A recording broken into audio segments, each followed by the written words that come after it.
Today we're going to be taking a look at an AKAI MPK25 with a wonky USB port. You can see this over here. I've got a USB cable plugged into it providing power, and with just a little bit of motion on it, you can see it'll cut power. So anyhow, what we're going to do is we're going to open this thing up, get inside of it, and most likely need to replace that USB jack.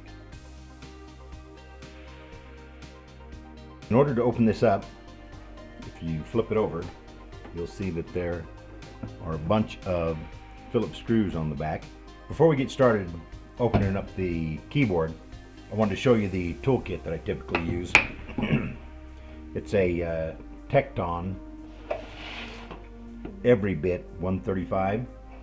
I found with this kit there aren't very many things that I can't get into. It has drivers from the very small to the well, not very large, but large enough, and it has a bit for almost anything you'd want to get into. Anyhow, I'll leave a link to this below, but I found this to be a pretty useful kit. Let's go ahead and grab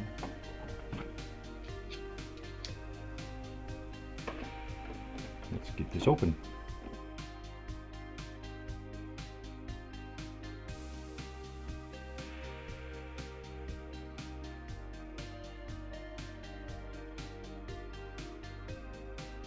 Let's get this flopped open. There we go. Hopefully you can see that. Oh, nice. Okay.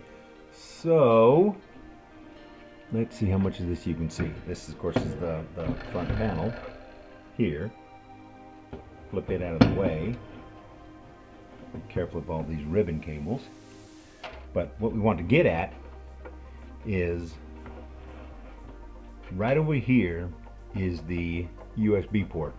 So what we'll do is we'll remove these ribbon cables, take this board out, and see what we can do to replace that port.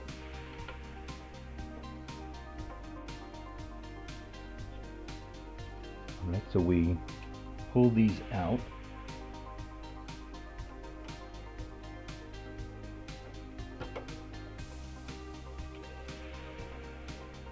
Now, if I weren't filming this, what I would normally do is take a picture of this so that when we remove this connector right here, we would have a picture of how it went back. Black to the edge, red to the inside. Similar to this connector. Something they've done, which actually I appreciate, is they've put a little bit of hot glue, which makes it a little more difficult to disassemble, but it keeps everything stable when you're using it, carrying it around, putting it up on the stage, banging on the keys. So it's good that they have that on there, but it's a little bit of a drag because now we have to pick it off, because I want to get this board completely removed so we can take it and get at the bottom of this and remove this USB port, and it'll just be much easier if we do it out of the case without the cables attached. Something else I'm noticing right now is that we'll have to take these off, the pedal inputs, these nuts on the outside. There we go, they weren't too bad. We'll take these off so that when we do get the board loosened, we'll be able to remove it and slide it out. So first things first, let's get rid of this hot glue.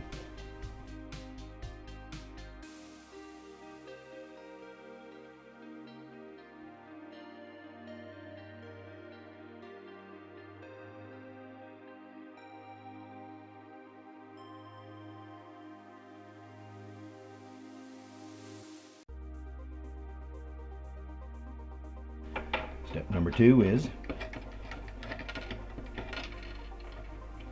get the nuts off those connectors, get this board removed, and we'll take a look at what it's going to take to remove and replace this USB port.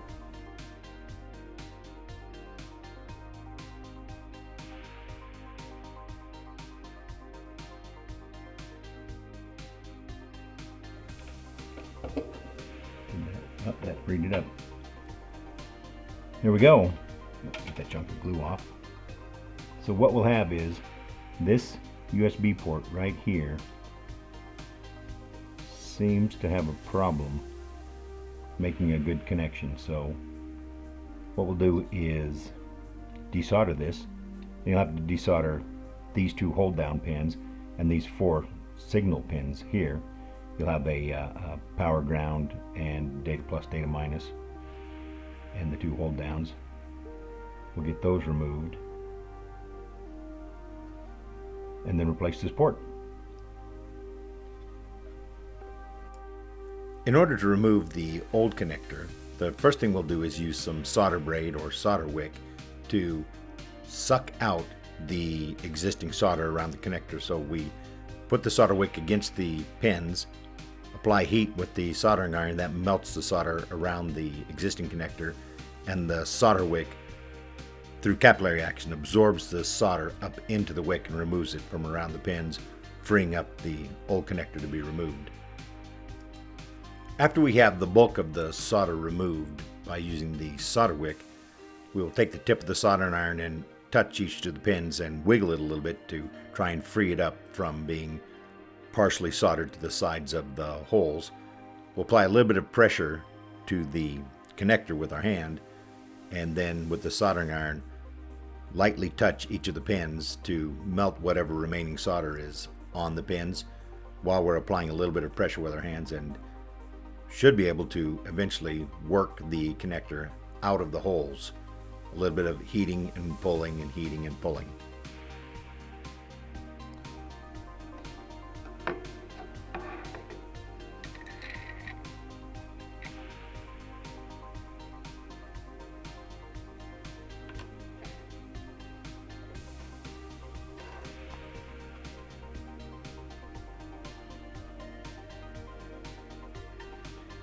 All right, we were able to remove the old USB connector. Got this area cleaned up a little bit. And something you can notice is that, maybe you can or can't, but these are pretty wiggly. And when you wiggle them, maybe you can see or not, but up inside of here, the contacts are clearly loose, as compared to this new one where everything's solid, nothing wiggles, nothing's worn out on it. So what we'll do is replace this one, get it soldered back up, and put it back together. So see, it just snaps right back in there. Oops, let's get it in there flush. Make sure everything goes in the holes properly. And seats down square. One thing to check is that it is going to seat similarly, and that it is the same size, because when it goes back through the panel, you want to make sure that it's going to fit. Looks like it is. It's about the same size, and it's seated properly. Nothing bent or out of place. All right, so we'll heat up the soldering iron and solder this one back in place and go reinstall it.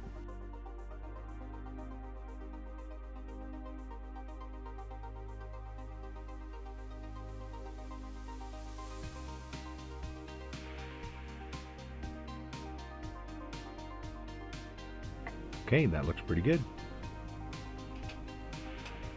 The new connector is soldered on. Let's go ahead and get this reassembled, plug it in and test it.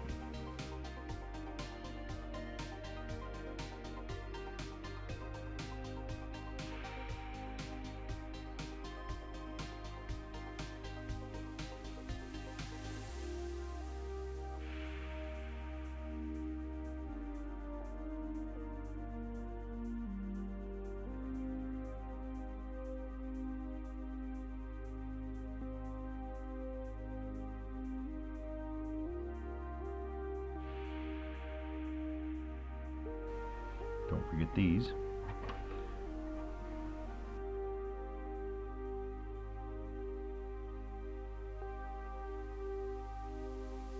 Now is going to come the tricky part.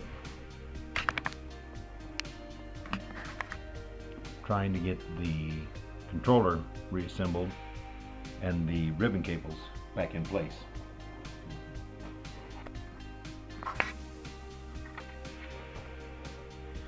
Let's see if we can get these pushed back in here. We need these connectors back into these ribbon cables back into these connectors, and it was just a press fit earlier.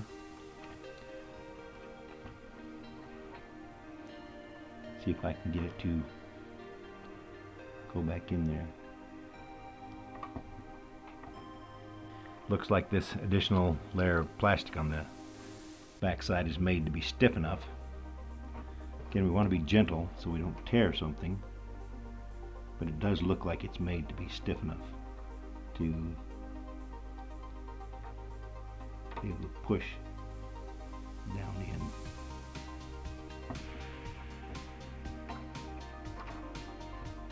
That was probably the most concerning part, getting the ribbon cables put back in properly. Alright, now let's fold this over carefully.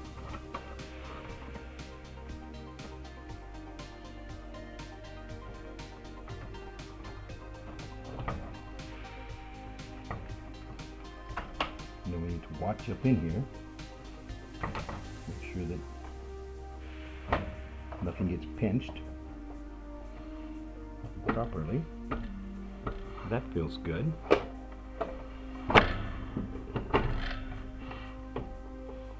Okay, it looks like everything went back together all right. I think what we'll do next is just plug it in and test it. Before we screw everything together, let's go ahead and give it a test. We have the same USB cable we had earlier. Let's find the connector over here. Plug it in. It powers up, so that's nice. Let's give it a wiggle. Nope. Seems to work just fine. Unplug it. Plug it back in. Nice. No amount of flopping of the cable seems to bother it. I think we've done good. All right, excellent. Flip it over, put all the screws back in, and it looks like that fixed it. Very good.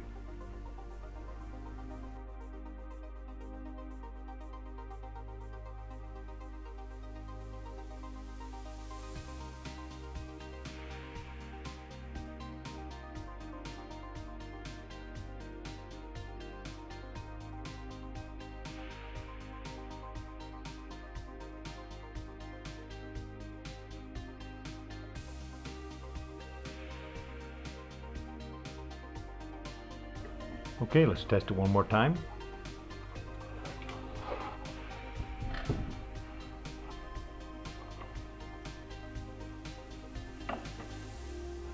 Ensure that everything's still working after.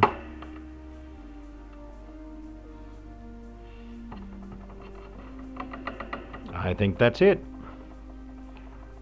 Looks like it's fixed.